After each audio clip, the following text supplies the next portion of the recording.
అందరికీ నమస్తే. నా పేరు శ్రీకాంత్. ఫస్ట్ టైం మీరు మన ఛానల్ చూస్తుంటే సబ్స్క్రైబ్ చేస్తారని మనస్ఫూర్తిగా కోరుకుంటున్నా.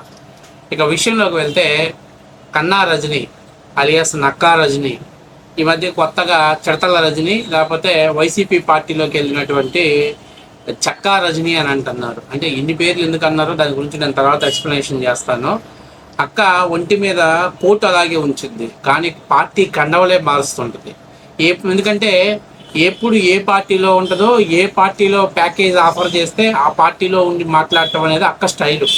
అయితే ఈ మధ్య అక్క ఏదో మహాత్మా గాంధీ గారు తెచ్చిన స్వాతంత్రాన్ని బాగా ఉపయోగించుకుంటూ అంబేద్కర్ గారి వారసురాళ్ళలాగా ఫీల్ అయిపోతుంటుంది.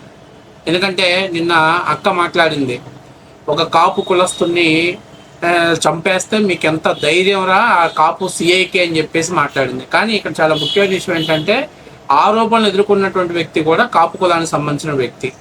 అయితే పవన్ కళ్యాణ్ గారు మీకు దమ్ము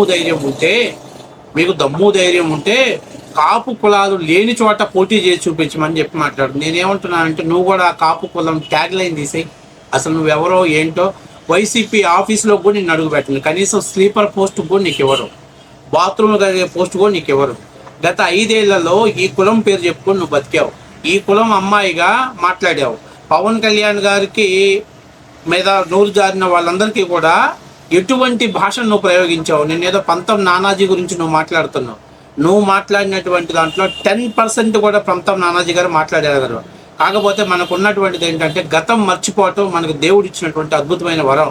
కానీ గూగుల్ అనేది మీలాంటి గూగులేగాల కోసం ఎప్పుడు మర్చిపోదుగా, ఎప్పుడు స్టోర్ చేసి పెట్టి ఉంచుద్ది. ఎందుకంటే మీరు ఎప్పుడైనా నోరు జారినప్పుడు, అమ్మా మన బతికిదమ్మా, మన చరిత్ర ఇదమ్మా, మనం గతంలో ఇంత అద్భుతంగా పనిచేసామమ్మా, మన ట్రాక్ రికార్డ్ ఇదమ్మా అని చెప్పడానికి గూగుల్ ఎప్పుడు రెడీగా ఉంటుంది. ఇప్పుడు తాజాగా తవ్వకాల్లో బయటపడినటువంటి ఒక అద్భుతమైనటువంటి వీడియో, దయచేసి హెడ్ ఫోన్స్ పెట్టుకొని వినండి. ఎందుకంటే మన అక్క మామూలుగా కాదు, ఒక రేంజ్లో బూతులు మాట్లాడినటువంటి వీడియో కాబట్టి వీడియో పాతదే, కానీ కంటెంట్ మాత్రం సాలిడ్గా ఉంటుంది. ఒకసారి చూడండి. అక్క అద్భుతమైనటువంటి ఆస్కార్ లెవెల్లో పర్ఫార్మెన్స్ చేసినటువంటి వీడియో ఇప్పుడు మీ ముందు చూపిస్తా. సో వీడియో చూసే ముందు మీరందరూ కూడా మన ఛానల్ని సబ్స్క్రైబ్ చేస్తారని మనస్ఫూర్తిగా కోరుకుంటున్నా. వీడియో చాలా పాతదే, కానీ అక్క పర్ఫార్మెన్స్ మాత్రం అదరగొట్టింది. జోగి రమేష్ గారికి ఏదో భయంకరమైన బాధ కలిగిందండి కాపోడి వల్ల. ఒకవేళ బహుశా ఈ మధ్య కాలంలో జోగి రమేష్ గారు ఒక దళితుడిని డ్రైవర్గా పెట్టుకున్నారు, అంతకుముందు కాపోడిని డ్రైవర్గా పెట్టుకున్నారట. ఆ కాపోడు డ్రైవర్గా పెట్టుకున్నప్పుడు వాడు పెళ్ళాన్ని కెలికాడు, దానివల్ల కొంత సమస్యలు విధ్వంసమైనవి. అదే రకంగా బిడ్డలు ఏ అకౌంట్లో పుట్టాడో ఈ రోజుకి జోగి రమేష్ గారికి తెలియట్లేదు. అదే రకంగా పుట్టిన బిడ్డలు ఖచ్చితంగా కాపు బిడ్డలని కళ్ళ ముందు కాపు బిడ్డలను చూస్తే వాడు ఓర్చుకోలేక ఈ రోజు పవన్ కళ్యాణ్ గారి భార్యలను మారుస్తాడంటే ఇతనికి భార్యను మార్చాలని ఉంది. మరి అందమైన భార్యను మార్చేస్తే జనాలకు అనుమానం వచ్చేసింది, ఇదేంట్రా బాబు భార్యను మార్చాడు, భార్య వీణి మార్చిందా అనే డౌట్ వస్తుంది. అందుకని ఆయన భార్యను మార్చలేక, అవతలోడు అంత ధైర్యంగా భార్యను మారుస్తుంటే కనీసం కళ్ళ ముందు పెట్టిన కాపు బిడ్డల్ని పెంచలేక, ఈ రకంగా ఆయన కడుపులో బాధ ఉందండి. ఎందుకంటే కాపోడు గురించి, కాపోడు దమ్ము గురించి, వేసిన విత్తనాల గురించి ఆయనకే బాగా తెలుసు. ఆయన ఏ అకౌంట్లో పుట్టాడో, ఆయన పిల్లలు ఏ అకౌంట్లో పుట్టబడ్డారో ఇవన్నీ ఆయనకి తెలుసు. కాబట్టి ఆ బాధ ఓర్చుకోలేక ఒక పబ్లిక్ మీటింగ్ జరగగానే ఇమీడియట్ గా ఆ బాధని భావోద్వేగం వ్యక్తపరిచాడు. సో ఈ కాపు బిడ్డల్ని పెంచాలా, ఆ అందమైన భార్యను ఉంచుకోవాలా, వదిలేయాలా? మరి అక్క కూడా మీడియా ముందుకు వచ్చి నా అంతటోడు లేరు, ఏదో నిన్నేదో మాట్లాడుతున్నావు, మీ కాపు కులస్తులు ఎవరు పవన్ కళ్యాణ్ గారు నిన్ను అడగలేదు అని అంటున్నావు. అక్క ప్యాకేజీలు ఇస్తే పార్టీ కండవలు మార్చే మన బతుకు ఎందుకు అక్క ఈ బిల్డప్ మాటలు? అసలు నువ్వు లాయర్ అయి ఉండి ప్రజల సమస్యల మీద మాట్లాడాల్సినటువంటి వ్యక్తివి, ఒక అధికార ప్రతినిధివై ఏంటి నిత్యా భాష ఏంటి, ఈ దరిద్రమైనటువంటి భాష ఏంటి?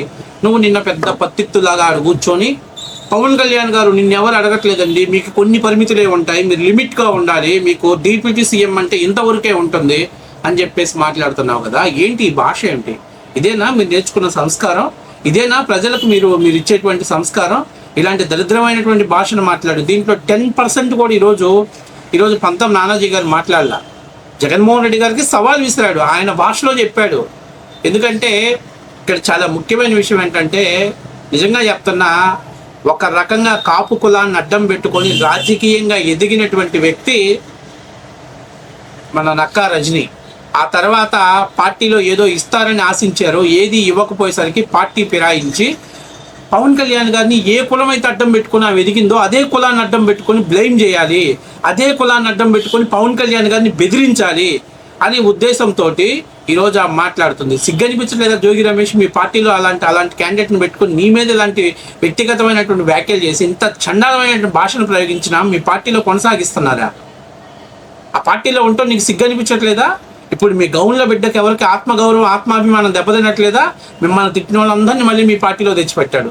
వంగవేటి రంగా గారిని తిట్టిన వాళ్ళకి పార్టీలో పొజిషన్ ఇచ్చాడు. వంగవేటి రంగా కుమారుణ్ణి అవమానపరిచిన వాడికి పార్టీలో పొజిషన్ ఇచ్చాడు. కానీ మళ్ళీ మా పార్టీ మాత్రం అన్ని సమకులాలకు న్యాయం చేస్తానని చెబుతారు. మరి ఆ కులాలకు ఎలా న్యాయం చేస్తాడో పవన్ కళ్యాణ్ గారిని తిట్టడం కోసమే కాపు కులాన్ని పెంచి పోషిస్తున్నాడు. ఎవడైతే పవన్ కళ్యాణ్ గారిని తిడతారో వాళ్ళందరికీ వైసీపీ ఆఫీస్లో అవకాశం లభిస్తుంది. ఎందుకంటే పవన్ కళ్యాణ్ ఏకైక టార్గెట్. చంద్రబాబు నాయుడిని ఎవరైతే తిడతారో కొడాలి నాని, వల్లభనేని వంశీ లాంటి వాళ్ళకి ఆ పార్టీలో అవకాశం లభిస్తుంది. ఇదంతా ఏంటంటే జగన్మోహన్ రెడ్డి ఒక బూతు సామ్రాజ్యాన్ని, దీన్ని చెప్పాలి అని అంటే ఇంకా పచ్చిగా మాట్లాడాల్సి వస్తే ఈ హైవేల మీద తిరిగేటువంటి వాళ్ళందరినీ తీసుకొచ్చేసి పార్టీ ఆఫీసులో వాళ్ళకి పార్టీ కార్యకర్తలైన నాయకులు అధికార పద్ధతిలోనే క్యాటర్ ఇచ్చేశారు. ఆడ కారుమూరి వెంకటరెడ్డి గారు ఆడ ఎప్పుడు తుప్పల్లో తిరుగుతుంటాడు, చెట్లలో తిరుగుతుంటాడు. వీడికి మళ్ళీ ఒక పదవి. అంటే ఇళ్ళల్లో ఎవరైనా సంస్కారవంతులు ఉన్నారా, సంస్కారమైనటువంటి వాళ్ళు ఉన్నారా అంటే ఎవరు లేరు. ఇప్పుడు ఏమి నీతులు చెప్తే ఏమి వినాలి చెప్పండి? నేను అడుగుతున్నా. ఎలా వైసీపీ పార్టీ తరఫున వచ్చి మాట్లాడుతుంది, ఏమైనా నీతులు చెప్తే మనం ఏమి వినాలి? గతంలో ప్రతిపక్షంలో ఉన్నప్పుడు ఫైట్ చేసింది, అక్కడ తన గుర్తింపు తెచ్చుకుంది. ఈరోజు అధికార పార్టీని ఫైట్ చేస్తుంది, పవన్ కళ్యాణ్ గారిని కులం పెట్టి బ్లేమ్ చేస్తుంది. ఇది ఈమె యొక్క మెయిన్ సిద్ధాంతం. ఈమెకు ఆది నుంచి కూడా వైఎస్ఆర్సీపీ పార్టీతో సత్సంబంధాలు ఉన్నాయి.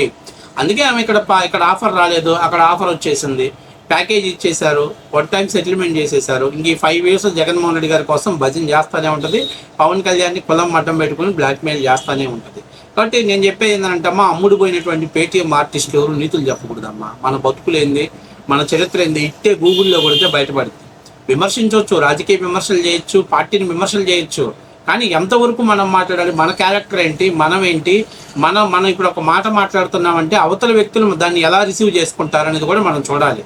కాబట్టి నేనేమంటానంటే ఒక కాపు కులానికే పవన్ కళ్యాణ్ గారు కాపాడటానికి ఆయన పార్టీ పెట్టలేదు. అన్ని కులాలకు న్యాయం చేయాలి, అన్ని కులాలకి ఆయన సమస్య వచ్చినప్పుడు పోరాడాలి, అలాగే మాట్లాడటం కోసం ఆయన పార్టీ పెట్టాడు. కాబట్టి మీరు ఒక కులం మీద బతికేవాళ్ళు కాబట్టి ఎట్లాగైతే ఇవాళ ఈ కులం అడ్డం పెట్టుకొని ఈ పార్టీలో ఉన్నాం, ఈ పార్టీలో మనకు రావాల్సిన వరకు వచ్చేసింది, ఇక మనకు ఆ పార్టీతో పనిచేయాలనుకున్నప్పుడు ఆ పార్టీని ఆ కులంతో బ్లేమ్ చేయడం అనేది మీకు అలవాటైంది. ఇంకా చాలామంది ఉన్నారు, ఒక 7-8 మంది జనసేన పార్టీ ఊసర వెల్లులు జనసేన పార్టీలో ఉన్నారు, ఇప్పటికి కూడా ఉన్నారు. తొందరలో వాళ్ళకు కూడా ఎగ్జిట్ గేట్లు పెట్టే సమయం దగ్గరలోకి వచ్చింది. కాబట్టి నేను కన్నారజన్ చెప్పేది ఏంటంటే, అసలు నువ్వు పవన్ కళ్యాణ్ గురించి ప్రతి డెబిట్లో మాట్లాడాల్సిన అవసరం లేదు. ప్రతి దాంట్లో పవన్ కళ్యాణ్ మీద కాంట్రవర్సీ కామెంట్లు చేయాలంటే ఫస్ట్ వచ్చేది నువ్వు. ఎందుకనంటే నేను చెప్పే కదా, కులాన్ని అడ్డం పెట్టుకొని బతుకుతుంది నువ్వు, కులం మీద పేదాలు తింటుంది నువ్వు, కులాన్ని అడ్డం పెట్టుకొని డబ్బు సంపాదించుకోవాలనుకుంటుంది నువ్వు. కాబట్టే అందుకే నువ్వు జనసేన పార్టీలో ఇమడలేకపోయావు, అందుకే జగన్ పాంచం చేరావు. జగన్ ఇచ్చేటువంటి చిల్లర డబ్బుల కోసం ఆశపడి ఈరోజు మీడియా ముందుకు వచ్చి వాగుతున్నావు. ఇక నువ్వు కూడా విలువల గురించి, ఎథిక్స్ గురించి మాట్లాడితే సిగ్గుండాలి మనం ఆ పదాలు వినటానికి. కాబట్టి నేను చెప్పేందంటే, ఫస్ట్ ఆఫ్ ఆల్ అలాంటి వీడియోలు సోషల్ మీడియాలో రాకుండా డిలీట్ చేయించుకోవాలి రిక్వెస్ట్ చేసి. చాలా వరస్ట్గా ఉన్నాయి. రేపటి నుంచి ఇదే లాంగ్వేజ్ని, ఇదే ఫిల్టీ లాంగ్వేజ్ నీ కుటుంబం మీద వాడితే నువ్వు ఎంత బాధపడతావో. అసలు ఈ వీడియో ఎక్స్పోజ్ చేయాలంటే నాకే బాధేసింది. ప్రత్యర్థి పార్టీ వ్యక్తి అయినప్పటికీ కూడా అరే ఇంత దారుణమైనటువంటి వ్యాఖ్యలు చేశారా అని చెప్పి అనిపించింది. అంటే ఎంత దారుణంగా ఆ రోజు పవన్ కళ్యాణ్ గారిని వైసీపీ పార్టీ నాయకులు అవమానపరిస్తే మీరు ఇటువంటి లాంగ్వేజ్ని వాడారో ఒకసారి అర్థం చేసుకోండి. అలాంటి పార్టీలో ఉండి ఇవాళ మీరు నీతులు చెప్తున్నారా, ఇవాళ మీరు నీతులు మాట్లాడుతున్నారా? సిగ్గనిపించట్లేదా మీకు? ఫస్ట్ ఆఫ్ ఆల్ డబ్బుల కోసం ఏదైనా చేయొచ్చు, కానీ డబ్బుల కోసం క్యారెక్టర్ నమ్ముకుంటాం, వ్యక్తిత్వాన్ని నమ్ముకోవడం వల్ల దరిద్రమైన పని ఇంకోటి ఉండదని చెప్పేసి నేను మీకు మీ భాషలో చెప్తున్నా, అర్థమయ్యే భాషలో చెప్తున్నా. మీరు కాపు కులానికి ఏమైనా చేయదలుచుకుంటే వైసీపీ పార్టీకి రాజీనామా చేసి ఇండివిజువల్స్గా ఉండి ఫైట్ చేయండి, తప్పులేదు.